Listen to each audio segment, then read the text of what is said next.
Yes sir. ठीक है, हाँ जी। अब सेकंड पॉइंट आता है हमारा एक्सेस सप्लाई वाला। सेम बात है, आप लोग अपना एक बार ट्राई करो, क्या हो सकता है, क्या होगा, कुछ कोई आइडिया देगा मुझे, क्या मतलब बनता है एक्सेस सप्लाई वाले केस में? When market supply is more than market demand. नहीं, वो बात तो ठीक है कि एक्सेस सप्लाई का मतलब तो समझ में आ गया मुझे। मैं बच्चे कोई केस पूछ रहा हूँ, कोई केस समझा सकते हो? जैसे हमने ऊपर वो एग्जांपल समझा ना कि एसी वाला एग्जांपल था हमारा, तो हमने समझी थी चीज वैसे। सर वो सप्लाई सर, मतलब अगर एक ही सप्लायर होगा तो सर उसका अगर डिमांड उसकी बढ़ेगी और रेट अगर सब बढ़ेंगे तो सर जहाँ पे ज्यादा प्रॉफिट होगा तो वही बेचेगा। यहाँ बच्चे डिमांड नहीं बढ़ी ना, सप्लाई ज्यादा बढ़ रही है। देखो मैं एग्जांपल देता हूँ वो वाला, कल मैंने शायद दिया था या उससे पहले की क्लास में। समर्स के टाइम आप नोट करोगे, जो वेजिटेबल सेलर्स होते हैं वहाँ पर्टिकुलरली अनियन या फिर प्याज के सेलर बढ़ जाते हैं। वहाँ रेडिया आप देखोगे अनियन गर्मियों में ज्यादा लगने लगती है, आप नोट यस करना सर। कभी। ठीक है, तो पहले एक दो थे, ठीक है, अब क्या हुआ, बहुत सारे सेलर हमारे वहां पे दिख गए। जब सेलर यस बहुत सर। ज्यादा हो जाते हैं तो क्या ये अपनी मनमानी कर सकते हैं? कोई एक बंदा, सपोज करो सब 60 रुपए का बेचते हैं, एग्जाम्पल ले रहा हूँ मैं, कोई भी ऐसी रैंडम, ठीक है, 60 रुपए में बेचते थे 1 किलो प्याज, ठीक है। लेकिन ये बंदा सोच रहा है कि भाई मैं तो 100 रुपए में बेचूंगा, मुझे क्या लेना देना, मार्केट में ये चल रहा है, मैं तो 100 रुपए में बेचूंगा। क्या कोई भी बंदा इस पर्टिकुलर पर्सन से खरीदेगा कि नहीं खरीदेगा? नो सर, सर वो तो 60 के भी सर बोलेंगे 50 दो। है ना, बहुत बढ़िया। वो तो इससे कभी खरीदेंगे ही नहीं, क्यों? क्योंकि भाई डिफरेंट सेलर है, तो वो उसकी तरफ शिफ्ट हो जाएगा, जो हमारा बायर होगा वो उसकी तरफ शिफ्ट हो जाएगा, है ना। अब यहाँ यस। पे उल्टा होता है, वहां कंपटीशन क्रिएट हो रहा था हमारा बायर्स के बीच में, यहाँ कंपटीशन क्रिएट किसके बीच में हो रहा है? सेलर्स के बीच में। क्योंकि वो ज्यादा प्राइस नहीं रख सकते, वो different different policies, different different वो निकालेंगे डिस्काउंट ऑफर्स, ताकि उनका ज्यादा चले। यहाँ पे वो विलिंग है प्राइस को रिड्यूस करने में। क्यों करना चाहते हैं वो प्राइस को रिड्यूस? ताकि वो अपना स्टॉक क्लियर कर सके, वो ज्यादा सेल कर सके। Yes sir. अब जब वो अपना प्राइस रिड्यूस करना स्टार्ट करेंगे तो यहाँ से कुछ इस तरीके से प्राइस रिड्यूस होगा, 5 पे आ चुके थे वो लोग, है ना। अब रिड्यूस होके वो वापस से 3 पे आ जाएंगे और इक्विलिब्रियम पॉइंट हमारा अचीव हो जाएगा। क्लियर हुआ यहाँ सर तक? बढ़ेगा तो, क्या कह रहे हो? सर पहले प्राइस बढ़ेगा फिर ही तो कम होएगा, हाँ लेकिन हाँ, बढ़ेगा मैंने कब? पिछले वाला सीधा वही उठा लिया। अब 3 था पहले, 3 से बढ़ बढ़ के पहुंचा होगा 5 पे, क्योंकि वही वाली कहानी, पुरानी वाली कहानी ले लेते हैं जो हमने पिछले शेड्यूल में अभी समझी थी। 1 2 यस सर। 3 4 5, याद है? 100, 80, 60, 40, 20, वही सेम चीज कहानी लेके चल रहा हूँ मैं। 20, 40, 60, 80, 100। तो पहले तो मेरा यहाँ पे प्राइस बढ़ा होगा ना, प्राइस बढ़ के मेरा 5 पहुंचा होगा, क्योंकि यहाँ डिमांड हो रही होगी, लोग अपने एक्स्ट्रा पैसे देने जा रहे होंगे, जो हमने अभी पिछला केस समझा। फिर उस स्टेज पे एक पॉइंट आ जाएगा, तो ये वाला स्टेज स्टार्ट हो जाएगा। इस स्टेज में क्या हो जाएगा, सेलर को प्राइस कम करना पड़ेगा, क्योंकि यहाँ different different yes sir, seller clear है, ज्यादा क्लियर है। हो गए हैं। इस वजह से एक की जगह दूसरे से खरीदना प्रेफर करेंगे हम लोग, अगर वो ज्यादा महंगा बेच रहा होगा। क्लियर हुआ सबको यहाँ तक? Yes sir. Vidhi yes Srishti sir. Clear हुआ? Yes sir. ठीक है। ये डायग्राम मेरे को दोबारा बनाना पड़ा है, क्योंकि पिछले वाला ही है ये, बिल्कुल जो हमने किया था ना। ठीक है, रब करके मैं स्टार्ट करूँ लिखना यस इसके सर, बारे में, क्लियर है, इसके और इम्प्लीकेशन के डायग्राम बारे में? को। ठीक है, जहां भी आपने डायग्राम बनाया है वहां एक्सेस सप्लाई के नीचे 2 एरोज बना देना, जैसे अभी मैंने बनाए थे ना, और एक्सेस डिमांड के पास ऊपर की तरफ। मैं बता रहा हूँ मैं क्या कह रहा हूँ, यहाँ पे है ना, तो ऐसे डायग्राम में दिखा देना कि प्राइस फॉल हो रहा है, और डिमांड जहाँ हो रही थी वहां दिखा देना कि बाद में इस एक्सेस डिमांड की वजह से प्राइस क्रिएट हो रहा है ऊपर की तरफ। ठीक है, ये कर दो। अब आते हैं यस। इसके इम्प्लीकेशंस के बारे में। सेम कहानी लिखनी है, मैं लिख रहा हूँ वही बात है, आप खुद भी लिख सकते हो ये सारी चीजें। ठीक है, when market supply is more than market demand, when market supply is more than market demand, is called excess supply. ठीक है, अब बात करते हैं यहाँ पे सेकंड पॉइंट पे। ये चीज वही हुई डेफिनेशन, इसकी वजह से कंपटीशन आ जाएगा किसमें, सेलर्स के अंदर इस बार। This lead to the competition among the sellers. अब वो क्या कर रहे हैं, willing, who are willing to reduce the price. ठीक है, जो इस टाइम पे प्राइस कम करना चाहते हैं, different different discount, different policies से। Who are willing to reduce price. क्यों कर रहे थे वो, अपना स्टॉक क्लियर करने के लिए, in order to clear the stock. ये आपका 3 से 4 मार्क का क्वेश्चन आता है, इम्प्लीकेशन बताओ एक्सेस सप्लाई एक्सेस डिमांड की। तो ठीक है, अब बता दो लॉ ऑफ सप्लाई की वजह से क्या होगा। Due to law of supply, supply reduces and again equilibrium point is achieved या फिर reached। equilibrium point is established।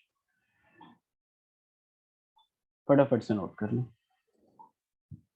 अच्छा, एक पॉइंट मैंने बीच में यहाँ पर स्किप कर दिया, वो डाल देना कि उससे प्राइस रिड्यूस हो जाएगा।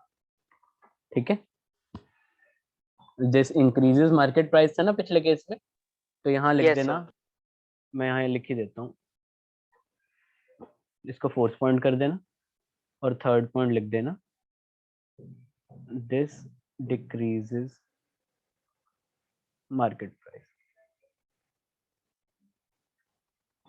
ठीक है, बिल्कुल वही सेम है, बस हम सेलर के पॉइंट ऑफ व्यू से लिख रहे हैं इस बार।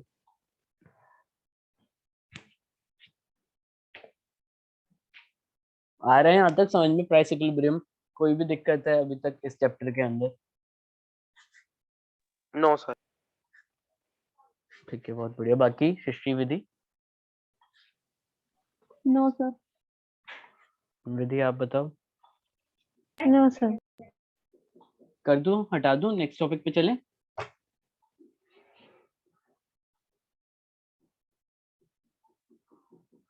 नेक्स्ट टॉपिक स्टार्ट कर दूं? Yes, sir. कुछ कह रहे हो सृष्टि आप?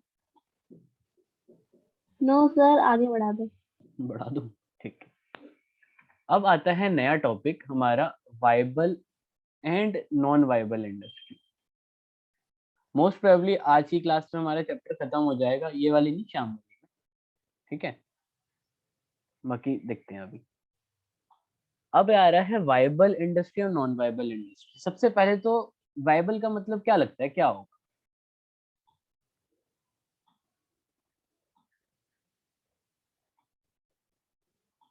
अगर आप इंग्लिश मीनिंग ढूंढोगे तो आएगा प्रैक्टिकल, हिंदी में देखोगे तो आएगा स्वाभाविक। ठीक है, समथिंग पॉसिबल, इसका मतलब ये। तो मैं इसको अगेन एक कहानी की तरह समझाने की कोशिश करता हूँ। एक ये बायर है, एक ये सेलर। ठीक है, बायर कह रहा है कि यार मुझे ना एक पेन खरीदना है। वो सोच रहा है मन में कि एक काम करता हूँ यार, कोई 6 रुपए का पेन खरीद लेता हूँ, मेरा बजट ही 6 रुपए का है। ठीक है, ये सेलर सोच रहा है यार इस बारी कोई भी आएगा ना, 6 रुपए में ये पेन बेच दूंगा मैं, क्योंकि ना काम बहुत तंगी चल रही है। कोई नहीं, कम प्रॉफिट कमाऊंगा, 6 रुपए में ही बेच दूंगा वाला पेन। ठीक है, अब इसकी अगर मैं डिमांड का बनाता हूँ तो 6 मेरा इक्विलिब्रियम पॉइंट है, क्योंकि डिमांड भी इसकी यही चल रही है और हमारा सेलर भी यही बेचना चाहता है। आया ना? तो मैं कह सकता हूँ ना कि इसी पॉइंट पे जाके ये कट कर रहा होगा। कुछ बोलो आप Yes, लोग। sir. बेसिकली मैं अगर बोलना चाहूँ तो सेलर कह रहा है कि यार देखो, मैं तो 6 रुपए में बेचूंगा, और बायर कह रहा है मैं भी 6 रुपए में खरीदूंगा, तो इसकी 6 रुपए की मैंने ये बनाई कर्व, तो ये कुछ इस तरीके से अपवर्ड स्लोपिंग बनी। डिमांड कर्व मैंने बनाई डाउनवर्ड स्लोपिंग 6 रुपए के हिसाब से, तो ये भी इस पॉइंट पे कट किया होगा, तो मैंने बोला कि हाँ इस पॉइंट पे ये खरीदने बेचने के लिए तैयार है, तो ये हमारा इक्विलिब्रियम पॉइंट आ गया। जो कहानी अभी तक पढ़ते हुए आ रहे थे आप लोग, वही चीज है। मतलब क्या प्रैक्टिकल चीज है कि जहाँ पे आपकी डिमांड कर्व और सप्लाई कर्व एक दूसरे को इंटरसेक्ट करती है और ट्रांजैक्शन होती है। ट्रांजैक्शन टेक्स प्लेस मतलब बायर और सेलर एग्री कर भी रहे हैं और खरीद भी रहे हैं, खरीद बेच भी हो रही है, उस इंडस्ट्री को बोला जाता है कि ये वाइबल इंडस्ट्री है।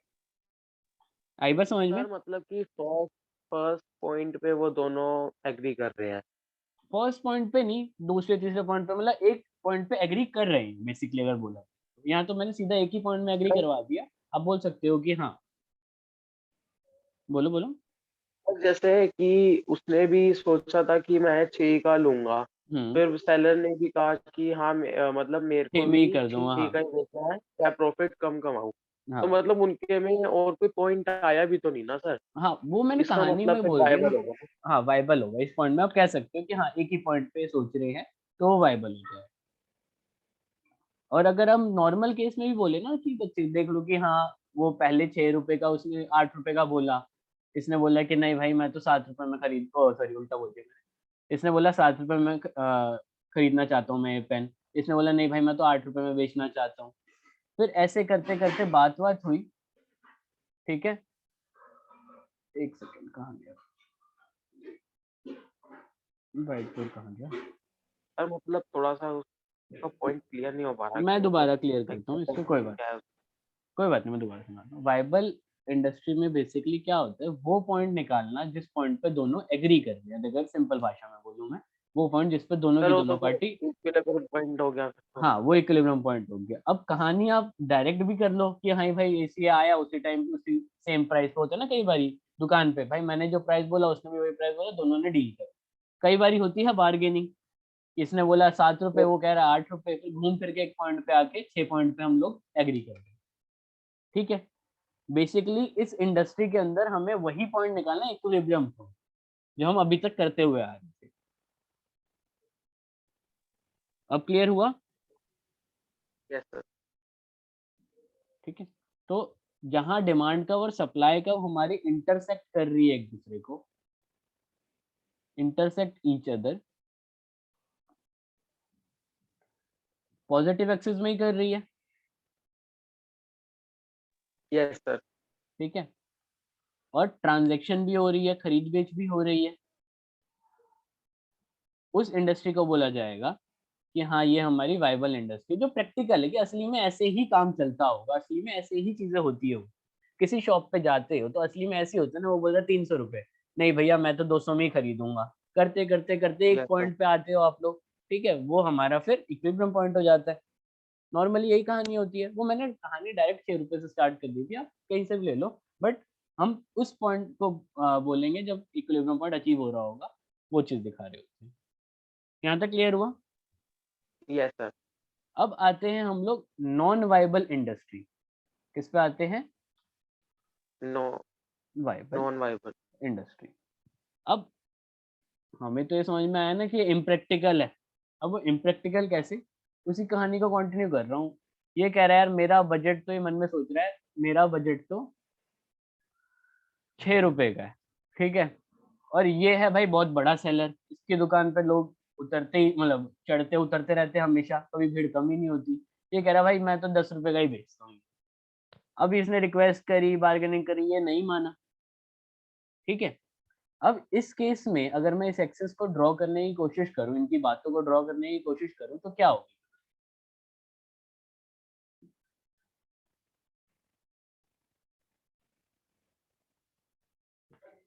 ठीक है, ये सप्लाई कर्व है क्योंकि ये सेलर बोल रहा है। सप्लाई कर्व अपवर्ड स्लोपिंग है कि डाउनवर्ड स्लोपिंग होती है? अब अपवर्ड स्लोपिंग। तो सप्लाई कर्व मेरी ये कुछ इस यस तरीके से जाए 10 रुपए के हिसाब से, ठीक है। और जो डिमांड कर रहा है, ये कस्टमर है जो बायर है, डिमांड कर रहा है, वो कह रहा है 6 रुपए। इसकी होती है डाउनवर्ड स्लोपिंग, बायर की डिमांड की जो होती है हमारी, यस वो जा रही है इस तरीके से। क्या ये कहीं भी इंटरसेक्ट कर सकते हैं कि नहीं कर सकते?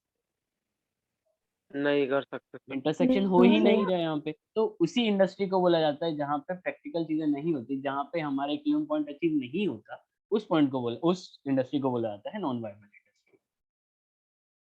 ठीक है, इसी बात को लिख लेते हैं, where demand curve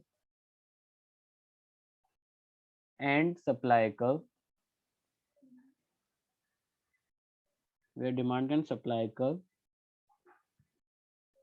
do not intersect each other, do not intersect in the positive axis कर लेते हैं क्योंकि वहां भी लिखा था हमने, the positive axis। और क्या कोई ट्रांजैक्शन हुई आपस में फिर इन्होंने करी, कोई खरीद बेच? No sir. तो ट्रांजैक्शन डू नॉट टेक, यहाँ तक की कहानी समझ में आई कि नहीं आई? बोलो। सर आ गया। आ गया? बस आज यस सर, अभी क्लियर है। अभी की क्लास के लिए इतना ही कर रहे हैं, ठीक है।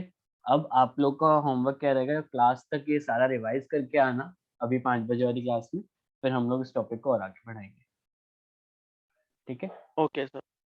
Okay, bye bye.